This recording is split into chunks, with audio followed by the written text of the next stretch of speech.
With music and painting, I feel like they're pretty much the same thing with me. I will, you know, if you take a painting, you can whip it out real quick and throw some stuff on there, splash, messy, whereas the same sense in music, that would correlate to throwing down a drum beat, making a punk rock song, you know, real natural and primal, and live with the results, and this is what you get. Or you can take a month working on a song. Oh, I got to get that half a second correctly on the guitar. Same with a painting. You know, you want to get that small little centimeter brush stroke out of there or in there. And then, of course, the rhythm with music. You know, I like the push-pull with painting. You know, make certain things pop and fade and more blurry, backgroundy. You know, it's the same with music. It has that rhythm about it. Of course, music is rhythm, but I don't know.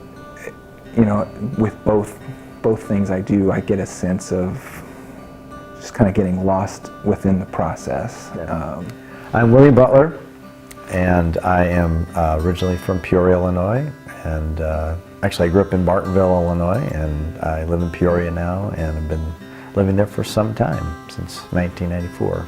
I think that one of the things that's changed my work recently is I discovered Le Corbusier, and who was a famous architect, but he also was a painter and a sculptor. And his ideas that he represents in his work correspond with how I think about things and my doodles and things that I would draw. One of the things he would do is draw an object with, you know, create a line that would describe an object, but then he would draw another line that would describe the same object, and he may do it a third time. And that idea represents something I would just naturally do in my doodling, because I'm like, well, I want to draw this, like, nah, that's not right. Well, I wish it was like more like this. You know, how you do when you're just trying to work out a problem. It's almost like he left all his methodology or his lines and just left them in. You know, he didn't try to erase anything. And I like the idea of that. It's he also would do work that's similar to synthetic cubism, which is also the idea of shapes existing in the same place, like Paul Klee and other people would do, the Surrealists often did.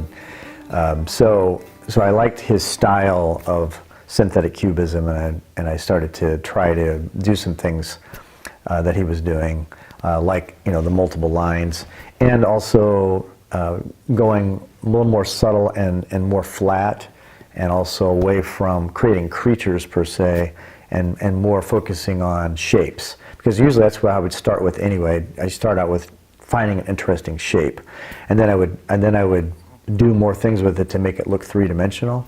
But instead, I'm going the other way and trying to make it more ambiguous, more flat, and less creating an object or things that look three-dimensional.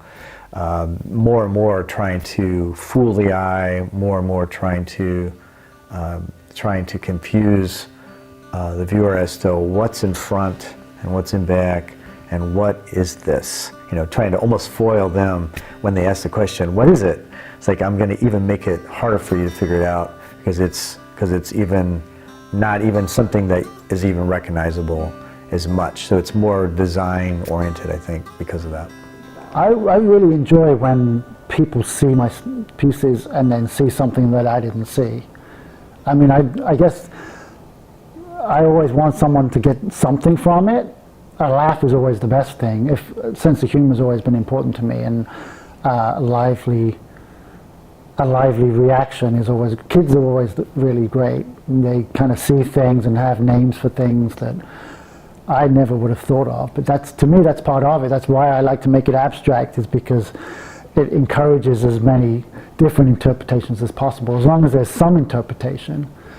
I mean, if someone was to look at something and then just not have any reaction, I guess that would be a failure. But most of the time, they're like, excited because it's unexpected to them. It's either an unexpected combination of materials, or some of the creatures, they look like they're about to fall over or move or scurry away, or when I'm incorporating odd materials in kind of subtle ways where I'll cut things into strips and change the way it looks. I think there's always something that someone, even if they're not aware of the connection in a memory or something, it can jog in a memory of a situation or something. I did have one piece, and someone said it just reminded me of their grandpa's hat he used to wear because it was the right strange shape and color. I thought that was really great because it was something that I could never have tried to do, but somehow they had this connection.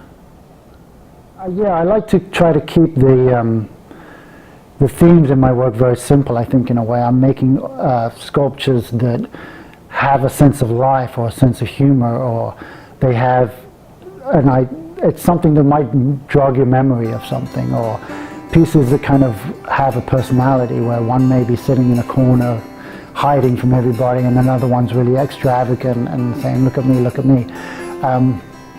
The way I got into doing that, I would make I was making these sculptures, and I would set them around the studio I was working in, and when I put one next to another one, they would seem to interact, and that's where I kind of came up with the idea of what I really like to do is make an installation where I have a lot of these creatures and critters, and people can kind of go in and amongst them and interact with them, because they really seem to play off one another and communicate with each other.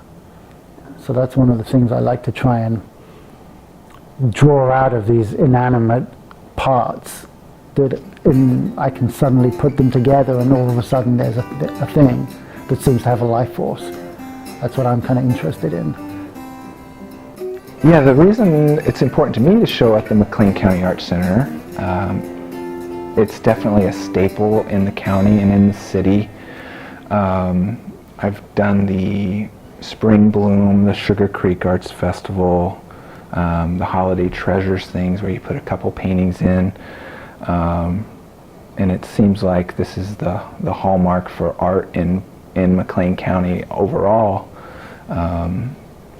So it's just, it's the standard, the gold standard in McLean County.